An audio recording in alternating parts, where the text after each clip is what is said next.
Liberty, telling what are your rights. Of course, it's among the more important rights are the rights to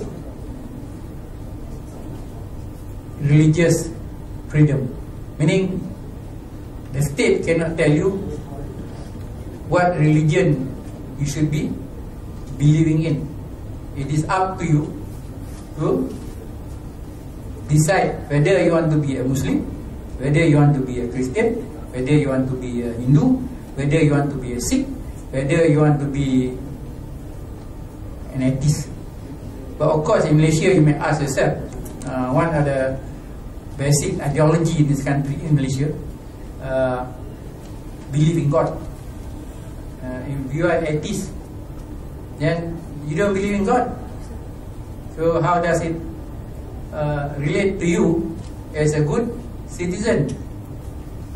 Again, here question is, can you legislate and force people to be what they don't want to be, especially in their religious belief?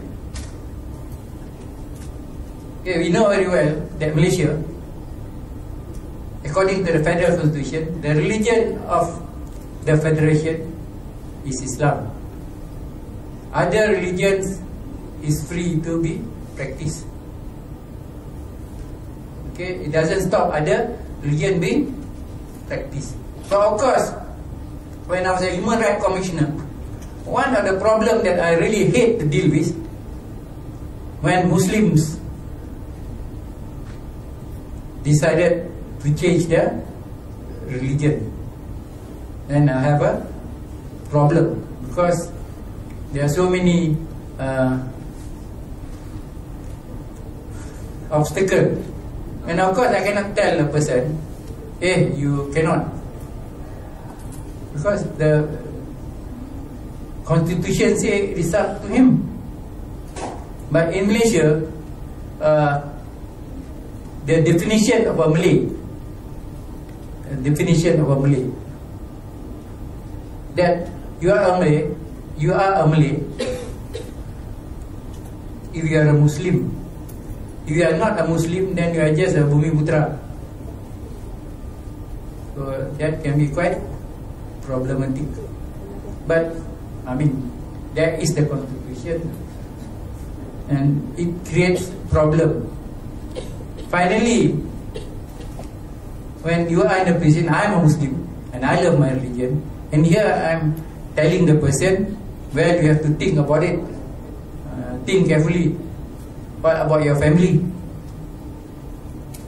And the fellow still tell you, I have thought about it more than you can think, and I still want what I want. So I say, well, it's your life, so do as you please, but don't break the law. But of course, there is no law. Sometimes people tend to forget there is no law stopping Muslims to convert to other religion. But of course, there are social sanctions by the family, by the community. So you cannot blame the Federal Constitution. But then sometimes you have a problem when you talk about religion in this country. Quietly, a Hindu convert to Islam, never tell anybody. And then he dies or she dies, get buried. If it's a Christian, then get buried in the Christian cemetery.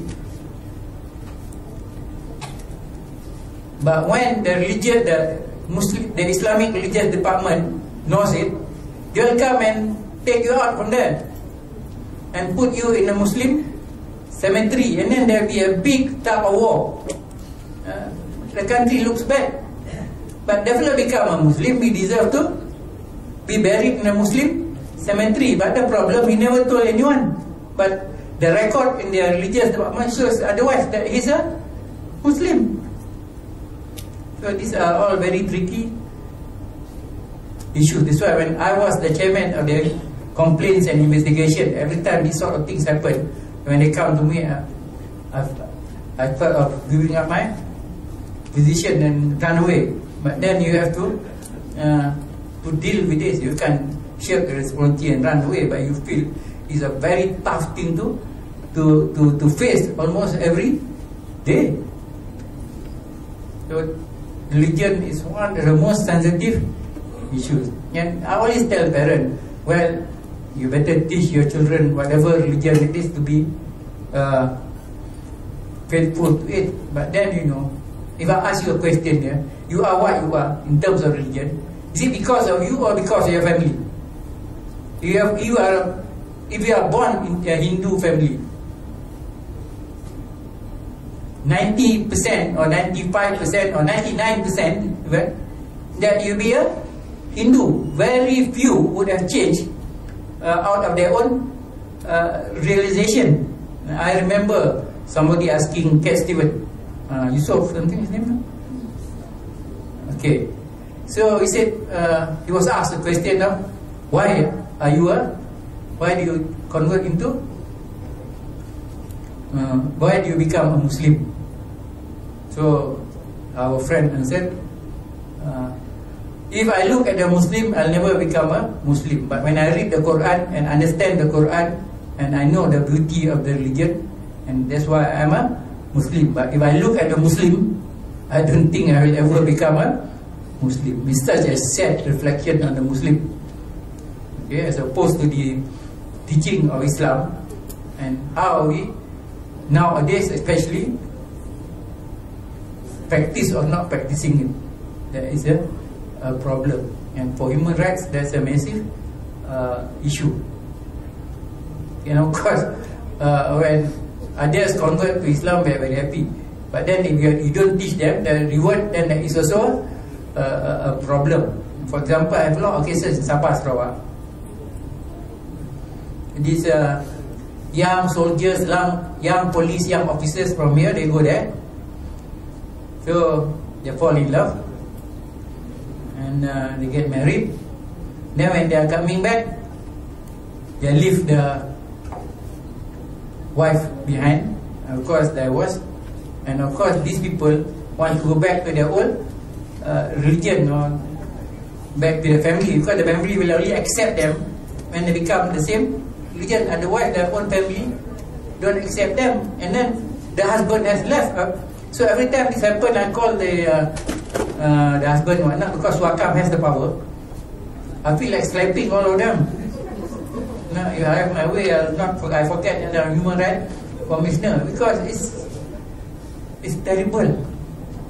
You know, how can you do that? Once I really threatened the fellow, because they told me, my mother asked me to marry again my own kampung girl. I said, last time, why you married this woman? Oh, at that time I love her. Now you don't love her? No, I love her very much. Got 2 kids.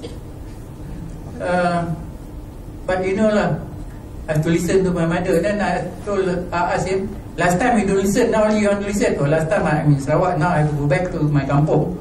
I've got to listen to the mother lah. So, how to solve the problem? Okay? It make it worse. The 2 kids, for a while, they are born because the father is Muslim, the mother converted to Muslim, become a Muslim. And then when the father deserted them, I use the word deserted them, then these children are sent to the grandparent on the mother's side who are Christians.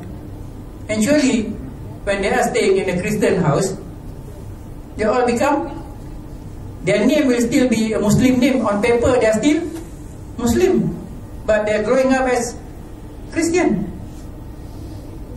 So, when you are faced with such problem, it's very, very difficult to solve. So if you ask the boy family, say, you mau Kristen ke, you mau Islam? Kita saya Islam, langsung tak tahu. Saya duduk rumah nenek, saya babi pun suka makan. I love to eat pork. I live with my grandma in Sabah and Sarawak. I also like to drink the tapai. So I said, send them to the religious department for religious consultation, advice and whatnot. So they say, I don't want. I want to stay with my grandmother. I mean, do you deprive the children? Because I said, no, now the court must take these children, send it to some Muslim school. Do you think that's fair, or something that needs to be done? Not easy. I'm not asking you even to answer. It's not easy. All these will be case to case. You simply cannot generalize. So I'm telling this just to point to you how sensitive human rights can be, especially when you're tied to religion. Race, all no problem. In Malaysia, we all got confused. We tend to equate race with religion. That is also a problem. Okay, 3. The citizen has a right and a responsibility to take action against any human rights violation. So they are laws. So if you feel your human rights have been deprived, then you should report to SUHAKAM. I will talk about SUHAKAM later. Okay. Generally, people who are starving tend to want food rather than freedom, while citizens who are well fed think they rather starve than have no freedom. Thus, the level of freedom in human rights context is very much dependent on situation. So then, again, there is the argument between the West and the East, and between Mahathir and the rest of the world. Mahathir, Lee Kuan Yew and the rest of the world. So a lot of the Asian strongmen at the time, they said, why? I need to rule like a strongman, because if I don't, then my people don't eat. Because I need to develop my country. If I let them speak too much, they don't do anything, then my country cannot go forward. They just, like last time, there's a GATT, G-A-T-T. So this GATT is a general trade agreement. So Mahathir said it's a general agreement to talk and talk. Or like Mahathir talking about NATO, he said NATO. N-A-T-O. Said NATO is what? No? No action? Talk only. So it is a problem that we are facing. It's not easy.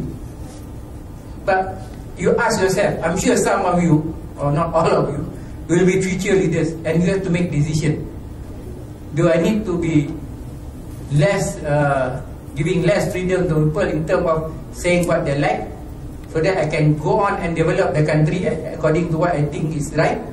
Or shall I let them say what they want, and then they start to fight? And because of that, the West will say, good country, people have a lot of freedom, they can voice their opinion, they can have peaceful assembly, you can have this, but the country is not moving. All this again is not easy. So you take, for example, Korea. In the 1950s, South Korea is considered backward. They come to Malaysia to learn, and now probably you have to go to Korea and learn. And at that time, the most advanced country in Europe, in Asia, not Europe, in Southeast Asia, is Philippines.